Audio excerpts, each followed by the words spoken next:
इसमें चांडियो साहब, एक चीज जो अभी हम देख रहे थे कि बड़ा यकजहती का माहौल बना, और अभी नदीम अफजल चंद साहब मेरे शो में आए तो उन्होंने कहा कि जी इससे अच्छा मौका पाकिस्तान को मिल ही नहीं सकता टेक ऑफ करने का, कि इससे सबको फायदा उठा लेना चाहिए, अपोजिशन को भी, हुकूमत को भी, ये सबके फायदे की चीज हो रही है। लेकिन फिर साथ ही हमने देखा कि बिलावल साहब के सबराही में एक वक्त बनाया जाता है कि जाएं पाकिस्तान से बाहर और अपना मौक़िफ़ उजागर करें पाकिस्तान का, लेकिन उसमें अपोजिशन शामिल ही नहीं होती। और बिलावल साहब भी इंसिस्ट नहीं करते या तजवीज़ देते कि भाई अपोजिशन को शामिल करने से ये और पावरफुल हो जाएगा, दुनिया में पाकिस्तान का पैगाम अच्छा जाएगा। तो क्या मुज़ायका है हुकूमत को कि इस वक्त अपोजिशन को साथ मिला के चल रहे हैं, उसमें क्या हर्जी क्या है? चीजें बहरहाल जिस तरह मुस्तफा नवाज खोखर साहब कह रहे हैं कि इतने चैलेंजेस हैं, इन चैलेंजेस को हल करने के लिए इससे अच्छी अपॉर्चुनिटी मिल नहीं सकती यकजहती बनाने के लिए।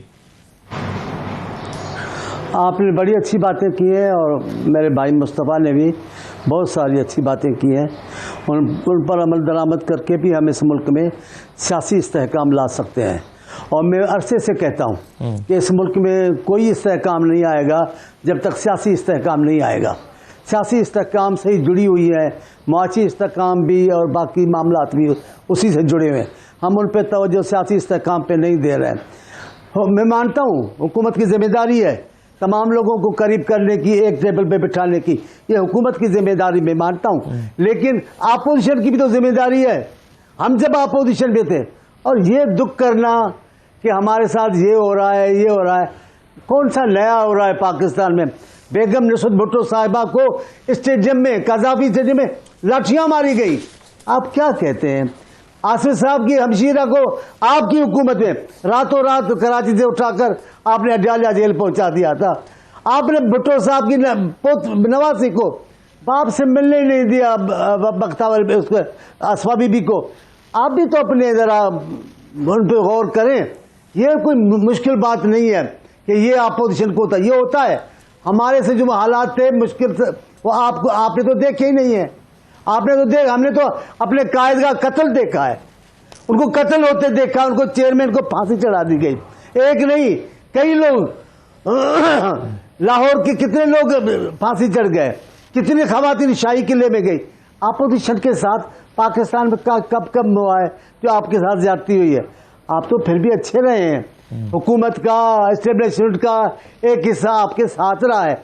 आप अपोजिशन में होते भी उनके लाडले रहे हैं, आपके लिए गाड़ियां आती रही हैं, आपके लिए दावतें होती रही हैं, आपके मनपसंद लोग मिलते रहे, लेकिन हमें एतराज नहीं है। आपने भी तो ये खाना खराब किया। मैं यूं करूंगा, अभी जरदारी को देखूंगा, अभी शहबाज शरीफ को देखूंगा, अब नवाज शरीफ, ऐसे थोड़ी ऐलानात होते हैं। सच्ची बताऊं, आपको हुकूमत ही नहीं करने आई तो अपोजिशन क्या करोगे? अपोजिशन वो अच्छी करेंगे जो हुकूमत अच्छी करेंगे। आपको हुकूमत का ही कोई तरीक़ेकार नहीं था जो आपने आया किया। अभी अपोजिशन को करना है तो एक बात मैं कहता हूं, अपना मौक़िफ़ तब्दील करें। हम सियासी पार्टियों से बात नहीं करेंगे तो फिर किससे बात करोगे? जी। हमारा इनसे नहीं, जिनके पास ताकत है, ताकत वाले तो आपसे बात अब नहीं करें। अब क्या होगा? आप सियासी आदमी हैं, कितने भी इख्तिलाफ हो सियासतदानों के, लेकिन वो बैठते हैं, बातें करते हैं। लेकिन खान साहब को आला जिंदगी दे, क्या उनके दिमाग में है, क्या उनकी स्कीम है? और मैं बताऊं, अभी तो फिलहाल आप कभी कारकुनों को खुश कर रहे हो, कभी लीडरों को खुश कर रहे हो। अभी तो पीटीआई की पॉलिसी सिर्फ अपनों को खुश करने की है, अमली तौर पर नहीं करने की। कल तहरीक चली, क्या हुआ तहरीक का? कल जलसे क्या हुआ जलसों का? कुछ भी नहीं हो रहा है। हुकूमत आप कह रहे हैं बातचीत करनी चाहिए, हुकूमत को ठीक करने, जी आप कह रहे हैं बातचीत करनी चाहिए, ठीक करने के लिए अपोजिशन को पहला जो अपोजिशन को अपने अमाल का, अपने अमल का जायजा लेना होगा। और मैं ये कहता हूं, जो आप बार बार कह रहे हो, ये तो मैं बड़े अरसे से कह रहा हूं, बातचीत करनी होगी।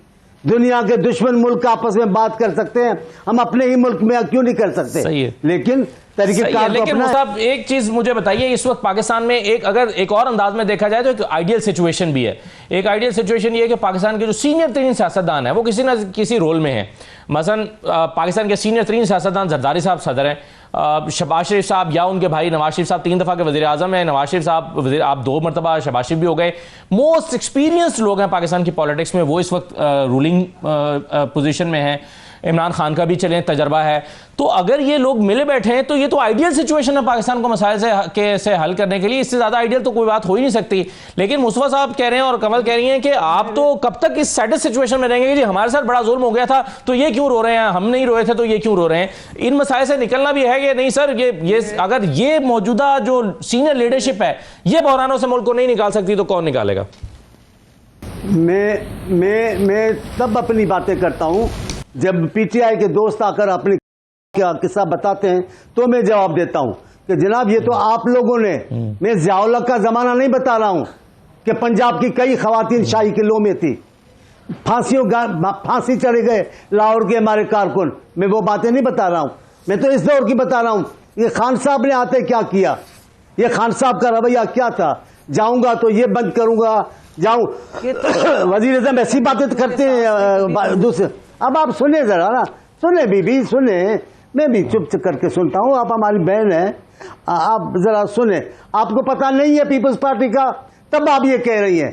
पीपल्स पार्टी की तकलीफों का पता होता तो न करते। सारी बातों का एक ही जवाब है, हमारे कायद को तो कत्ल किया गया था, हमारे पूरे एमपी हासिल में कोर्ट लगी हुई थी, तमाम एमएलए हमारे केसेस में थे। मैं वो बातें नहीं कर रहा, मैं सिर्फ ये किस्सा बता के कहना चाहता हूं। आर्गुमेंट ये दिया है कि पीपल्स पार्टी पर सख्तियां इसलिए आई, शायद इन्होंने ये कहा कि पीपल्स पार्टी ने, भुट्टो साहब ने इलेक्शन में धांधली की थी, जो चीजें उन्होंने की और जिस तरह से उन्होंने गवर्नेंस की उसका सिला उनको मिला बाद में सख्तियों की सूरत में। ये कमल साहब का पॉइंट ये था। लेकिन जिन्होंने की उनके साथ ही आप बैठे हैं, उन्हीं की आशीर्वाद से बैठ गए। सुने जरा, आप जरा सुने भुट्टो साहब की जी सुन लीजिए। आप जबूरत जानते हैं, मैं जानता हूं। भुट्टो साहब की जो धांधली हुई है उसको तो पूरी दुनिया ने रद्द कर दिया, खुद हुकूमती लोगों ने किताबें लिखी हैं, रिकॉर्ड भी आ गया है। वो तो ज़िया-उल हक का काम था जो उन्होंने किया। लेकिन अभी ये जो पहली बार खान साहब जीते उस इलेक्शन का आपको पता नहीं है कैसे इलेक्शन हुई थी, अभी भी जो हुई है आपको पता नहीं है। कराची के एक हल्का जो बिलावल साहब का हल्का था, शाम गए तक रात गए तक उसका कराची शहर का हल्का था, वहां रिजल्ट नहीं आई। मैं ये कहना चाह रहा हूं, तलखियों को याद करोगे, तलखियों को दोहराओगे तो तलखियों का जवाब मिलेगा। अब इन तलखियों को भूल जाना चाहिए, मुल्क को आगे लेके जाना है, अहम मसाइल है उनको मौजू बनाए। आप पर कौन की जिम्मेदार, भाई बड़ी पार्टी है, बड़ी पार्टी से तो क्या मतलब है, बड़ी पार्टी है तो किरदार अदा करे ना, कुछ अपनी अनाएं छोड़े ना। आप अपनी अना छोड़ने को तैयार नहीं है, आप सियासी लोगों से बात करने को तैयार नहीं है, बातचीत नहीं करोगे सियासी लोगों से, किससे करोगे? आपको आ जाना चाहिए, कहें जनाब ज्यादतियां अपनी जगह पर है, पर पाकिस्तान के लोगों की हालात ऐसे हैं, मैं कुर्बानी देता हूं, इतनी मुसीबतें भी बर्दाश्त की हैं, आए बातें करें। आप बातों से भाग रहे हैं, सियासी लोगों से मिलना नहीं चाहते, मसाइल कौन हल करेगा? आप जिनकी तरफ इशारा करते हैं, मामला उनके मफाद की बात तो नहीं चलेगी, आप अपने मफाद की बात करें ना। एक सियासी जमात का किसमें मफाद है? इसमें मफाद है कि मुल्क में हकीकी जमहूरियत कायम हो, सियासी लोग आगे हो, सियासी लोग ताकतवर हो, उस पर आप तवज्जो नहीं देते।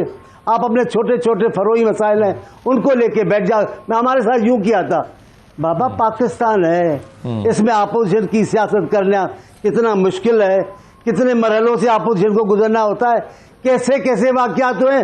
कराची में हमारी एडवाइजर थी, 2 खवातीन थी, अभी एक डिप्टी स्पीकर रह चुकी है, उससे पूछे कि क्या हुआ अपोजिशन में। मैं कहता हूं इन बातों का तस्करा भी जरूर करें, लेकिन इनको इश्यू ना बना बैठे। हमें मसाइल को हल करना है, हमें आगे बढ़ना चाहिए, तमाम सियासी लोगों को एक टेबल पे आना चाहिए, बैठकर बात करना चाहिए। बिल्कुल सही है सर।